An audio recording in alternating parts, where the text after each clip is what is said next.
बिस्मिल्लाहिर्रहमानिर्रहीम। अस्सलाम वालेकुम dear students, I am your mathematics teacher Mohammad Asif Ashiq. Last time बेटा हमने चैप्टर नंबर 5 की एक्सरसाइज 5.1 की थी, पार्शियल फ्रैक्शन से रिलेटेड थी। आज हम करने जा रहे हैं एक्सरसाइज 5.2 यानी कि सेकंड केस हम डिस्कस करेंगे। पहले केस में बेटा हमने पढ़ा था कि हमारे पास जो पॉलिनोमियल वाली फ्रैक्शन होगी यानी कि रैशनल फ्रैक्शन, उसकी पार्शियल फ्रैक्शन हम किस तरह से करते हैं। पहला केस ये था कि बटे के नीचे हमारे पास जो फैक्टर्स होंगे वो होंगे लीनियर और नॉन रिपीटेड, लीनियर होंगे और नॉन रिपीटेड। आज हमारे पास है सेकंड केस और एक्सरसाइज भी क्या है 5.2 सेकंड एक्सरसाइज है। सेकंड केस ये है कि हमारे पास बटे के नीचे फैक्टर तो होंगे लीनियर लेकिन रिपीटेड होंगे, यानी कि एक फैक्टर एक से ज़्यादा दफ़ा आ रहा होगा, 2 दफ़ा भी आ सकता है, 3 दफ़ा भी आ सकता है, फर्दर 4 दफ़ा भी आ सकता है। तो इस तरह का अगर बटे के नीचे फैक्टर्स दिए हों तो फिर हमने किस तरह से फ्रैक्शंस को रिजोल्व करना है पार्शियल फ्रैक्शंस में, तो वो देख लें। पहली एक्सरसाइज और दूसरी में, पहले केस में और दूसरे में यही फ़र्क है, सिर्फ लेट करना, सपोज करना, अपने पार्शियल फ्रैक्शंस को किस तरह से लेट करना है। ठीक हो गया। अब देखिए हमारे पास है क्वेश्चन नंबर 1। क्वेश्चन नंबर 1 क्या है? पहले तो बेटा हमने देखना है एक्सरसाइज 5.2 का, बेटा ये क्वेश्चन नंबर 1 है। पहले नंबर पे ये चेक करना है कि हमारे पास जो फ्रैक्शन दी हुई है वो प्रॉपर है या नहीं। अगर तो वो प्रॉपर है तो फिर हम उसकी पार्शियल फ्रैक्शन करेंगे, अगर वो क्या है इम्प्रॉपर है तो पहले हम उसको प्रॉपर बनाएंगे, उसके बाद उसकी पार्शियल फ्रैक्शन करेंगे। अब देखिए क्वेश्चन नंबर 1, हमारे पास ऊपर x की मैक्सिमम पावर 2 है, नीचे क्या होल की पावर 3 बन रही है ना, तो ये प्रॉपर फ्रैक्शन है। अब देखिए बटे के नीचे फैक्टर रिपीट हो रहे हैं, x माइनस 1 की पावर 3 है, यानी कि एक ही फैक्टर 3 दफ़ा आ रहा है। तो रिपीटेड फैक्टर्स हों तो किस तरह से आपने फ्रैक्शन को लेट करना है। देखें x की पावर x माइनस 1 की पावर 3 है, तो पावर 3 है, पहले आपने a के बटे में पावर 1 लेनी है, फिर प्लस b के बटे में पावर 2 लेनी है, फिर c के बटे में पावर 3 लेनी है। अगर 4 भी होती तो हमने फर्दर आगे चलना था, d के बटे में लिख लेना था। अब इसको कह दे इक्वेशन नंबर 1। अब देखो हमने इसको रिजोल्व कर लिया, सम की फॉर्म में लिख लिया फ्रैक्शन को। अब a, b और c हमारे पास अननोन है, इसकी हमने वैल्यू फाइंड करनी है। तो हमारे पास इस रैशनल फ्रैक्शन का जो बन रहा है एलसीएम वो क्या है x माइनस 1 का क्यूब, तो इससे हम मल्टीप्लाई कर देंगे। मल्टीप्लाई किया हमने x माइनस 1 के क्यूब से, तो जब मल्टीप्लाई करेंगे ये आपको पता है कट जाएगी, इधर यही ऊपर वाली टर्म आ जानी। इधर देखें ये पावर 3 है और ये पावर क्या है 1 पावर 1 से कैंसिल, बाकी क्या रह जानी 2, वो a के साथ मल्टीप्लाई हो जाएगी। 2 पावर 2 से कैंसिल, बाकी क्या रह जानी 1, वो b के साथ मल्टीप्लाई, ये भी पावर 3, ये भी पावर 3, तो आपको पता है ये कट जाएंगे, बाकी क्या रह जाना c। इसको हम कह देंगे इक्वेशन नंबर 2। फर्दर हमने यहाँ पे इक्वेशन नंबर 3 भी बनानी है। लास्ट टाइम हमने इक्वेशन 2 बनाई थी, 3 नहीं बनाई थी, उधर ज़रूरत नहीं थी हमें। अब इक्वेशन 3 कैसे बनानी है, फर्दर इसको हमने सिंप्लीफाई करना है। देखें स्केयर ओपन हो रहा है, स्केयर ओपन किया है a माइनस b का होल स्केयर फार्मूला ओपन करके, तो x square minus 2x plus 1 बन गया हमारे पास। इसको वैसे एज इट लिख लिया। अब a को अंदर मल्टीप्लाई कर दिया, b को भी मल्टीप्लाई कर दिया, c वैसे ही अकेला पड़ा हुआ था। अब देखें हमने x स्केयर वाली टर्म्स अलहदा कर ली, x वाली टर्म्स अलहदा कर ली, और जो कॉन्स्टेंट टर्म्स है उनको हमने अलहदा कर ली। इसको हमने कह दिया इक्वेशन नंबर 3। अब देखें पिछली एक्सरसाइज, पिछले क्वेश्चंस की तरह हमारे पास यहाँ पे एक लीनियर फैक्टर बन रहा है। कितने फैक्टर्स हैं? एक लीनियर फैक्टर है, बाकी क्या है इसके ऊपर पावर 2, इसके ऊपर पावर 3 है। तो जो लीनियर फैक्टर होगा हमारे पास उसमें बेटा हम क्या करेंगे कि वही जीरो मेथड अप्लाई करेंगे। तो x माइनस 1 को हमने जीरो के इक्वल रखा, तो x इज इक्वल टू 1 आ गया। इसको हम इक्वेशन नंबर 2 में पुट करेंगे। 2 में पुट करेंगे ज़्यादा जल्दी से ये इजीली हल हो जाता है, 3 में भी पुट कर सकते हैं। पुट इन इक्वेशन 2, तो जब हम इक्वेशन 2 में पुट करेंगे, देखें 1 ने दोनों साइड्स पे पुट करना है। x की जगह पे 1 पुट कर लिया, x की जगह पे 1 पुट प्लस 4, वैसे इधर देखें ये प्लस 1 है, इधर जब आप प्लस 1 पुट करेंगे, प्लस 1 माइनस 1 0, 0 का स्केयर 0, सारी टाइम में क्या हो जानी 0 हो जानी। उसके बाद इधर जब आप पुट करेंगे 1 माइनस 1 0, तो सारी टाइम में क्या हो जानी 0, बाकी क्या रह जाना हमारे पास c। तो देखो 0 प्लस c इज इक्वल, इधर सिंप्लीफाई करेंगे तो c की वैल्यू हमारे पास क्या आ गई 3, c की वैल्यू आ गई। अब इधर कोई और लीनियर फैक्टर है नहीं जिस पे हम जीरो मेथड अप्लाई कर सके, तो अब हमने क्या करना है, ये जो इक्वेशन 3 बनाई थी यहाँ से कोफिशिएंट कंपेयर कर लेने। कोफिशिएंट कंपेयर किस तरह से करने हैं, देखिए कितनी वैल्यूज हमें चाहिए, एक वैल्यू आ गई c की, बाकी a और b की 2 वैल्यूज चाहिए। तो हम इक्वेशन नंबर 3 में से क्या करेंगे, किसी 2 x की पावर्स के दो कोफिशिएंट कंपेयर कर लेंगे, यानी कि एक्स स्क्वायर और फिर एक्स, आप इसको भी कंपेयर कर सकते थे। तो क्या करना है, इक्वेटिंग कोफिशिएंट या comparing coefficient of x square and x from equation 3।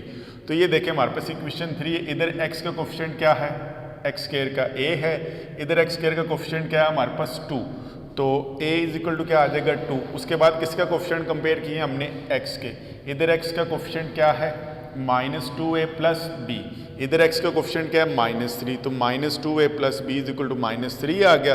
अब देखें a की वैल्यू हमने ऑलरेडी यहाँ से ना फाइंड की हुई है, 2 है, तो a की जगह पे 2 पुट कर दिया, -4 हो गया, ये इधर -4 है, उधर जाके क्या हो जाएगा +4, तो b की वैल्यू हमारे पास क्या आ जाएगी 1। अब देखें हमें चाहिए थी value a b and c की, तो c की वैल्यू भी आ गई, a की वैल्यू भी आ गई और b की वैल्यू भी आ गई। अब हमने करना जस्ट क्या है कि a b c की वैल्यू इक्वेशन नंबर 1 में पुट कर देनी, तो ये बेटा हमारी क्या होगी, पार्शियल फ्रैक्शंस होगी। तो ये जस्ट आपने अपना पुट कर लेना है a b c की वैल्यू नंबर 1 में।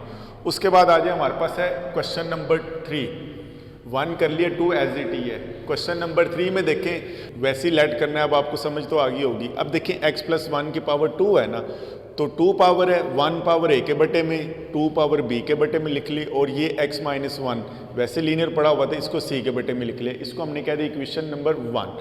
एलसीएम से क्या करेंगे, एज इट मल्टीप्लाई करेंगे तो हमारे पास ये टर्म कैंसिल हो जाएगी, 4x रह गया, इधर हमारे पास a के साथ x + 1 1 पावर 1 से कैंसिल होगी। उसके बाद क्या बच गया हमारे पास x - 1, फिर b के बटे में ये और ये कैंसिल हो जाएगी, क्या रह जाएगा x - 1 b के साथ, और ये वाली टर्म इस टर्म से कैंसिल, क्या रह जाएगा x + 1 का स्क्वायर। इसको हमने कह दिया बेटा इक्वेशन नंबर 2, बाद में हम यूज़ करेंगे। उसके बाद हमने इक्वेशन 3 भी बनानी, क्योंकि हमें पता है हमें कितनी वैल्यूज़ चाहिए, a b c की 3 वैल्यूज़ चाहिए, 2 वैल्यूज़ तो यहाँ से निकल आएंगे जीरो मेथड से, इस फैक्टर से, और इस फैक्टर को जीरो के इक्वल रखने के बाद हम सब्स्टिट्यूट जब करते हैं, तीसरी वैल्यू हम कोफिशिएंट कंपेयर करके निकाल लेंगे। तो इक्वेशन नंबर हमने 3 बनाई है, दोनों मल्टीप्लाई हो रहे हैं, मल्टीप्लाई कर लिया है, इधर स्क्वायर ओपन हो रहा था, स्क्वायर ओपन किया है, उसके बाद हमने a को अंदर मल्टीप्लाई कर लिया, b को भी और c को भी, फिर हमने क्या किया है, एक्स स्क्वायर वाली टर्म्स अलहदा कर ली, एक्स वाली टर्म्स अलहदा, और जो कांस्टेंट टर्म्स थी इनको हमने अलहदा कर लिया है।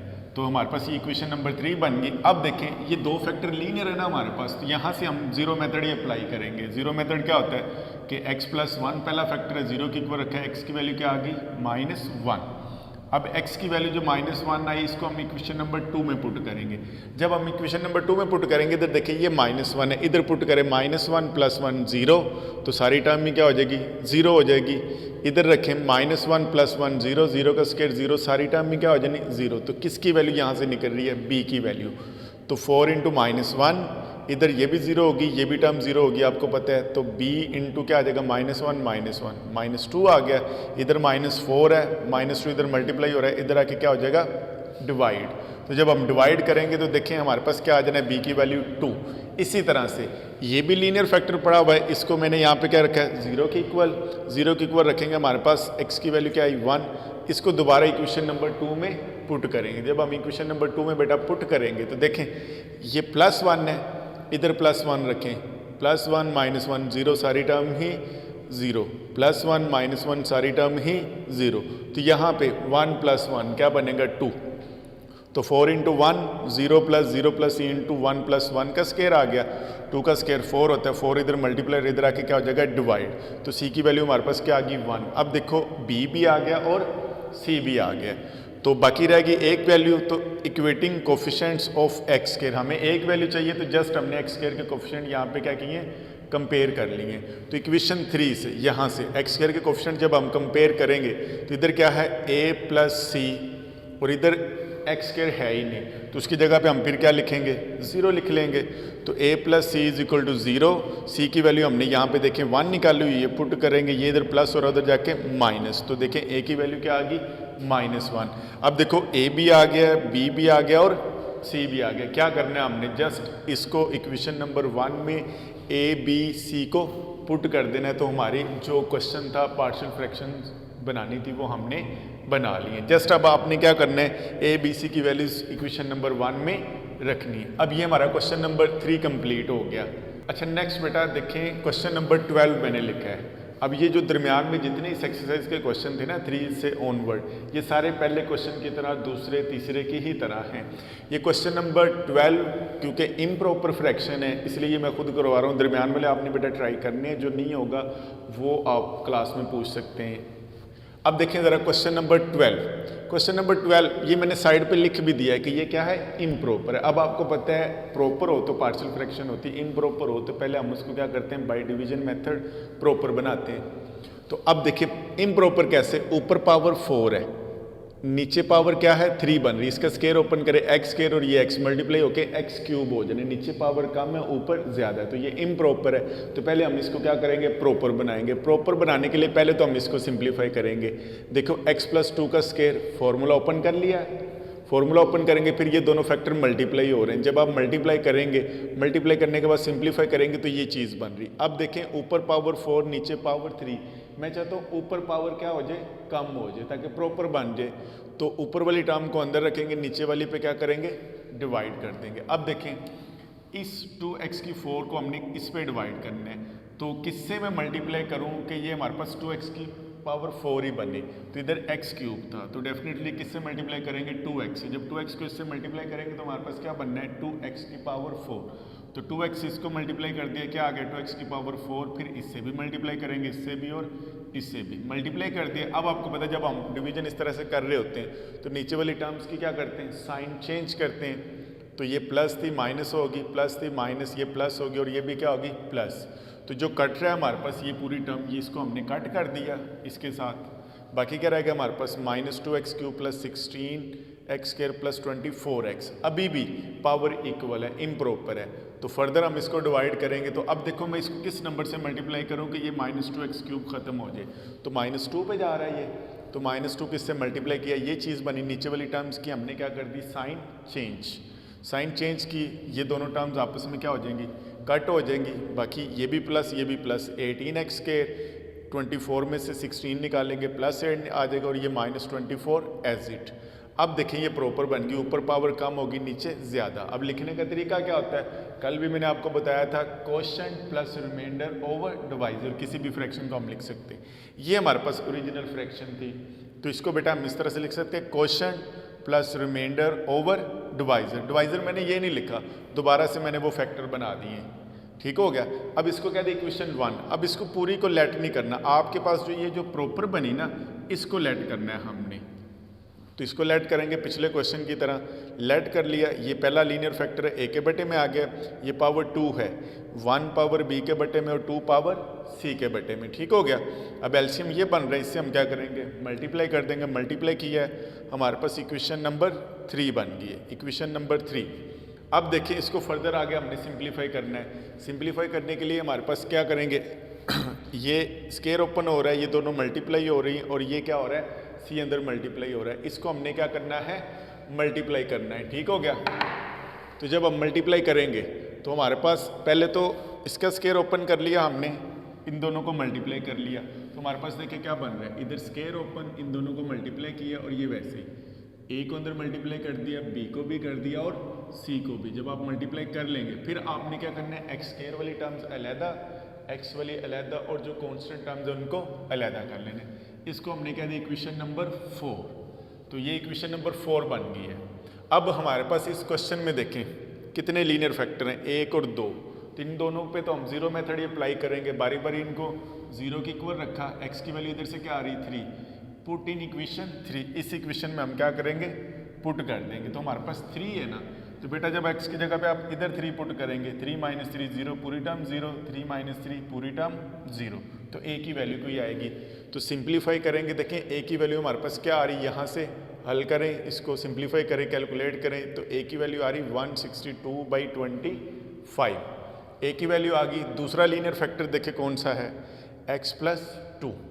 इसको हमने 0 की इक्वल रखा, x की वैल्यू -2 आ गई। इसको भी नंबर 3 में क्या करेंगे, इस इक्वेशन में पुट करेंगे। तो जब इस इधर पुट करेंगे, -2 + 2 सारी टर्म 0, -2 + 2 सारी टर्म 0, तो c की वैल्यू यहाँ से आएगी।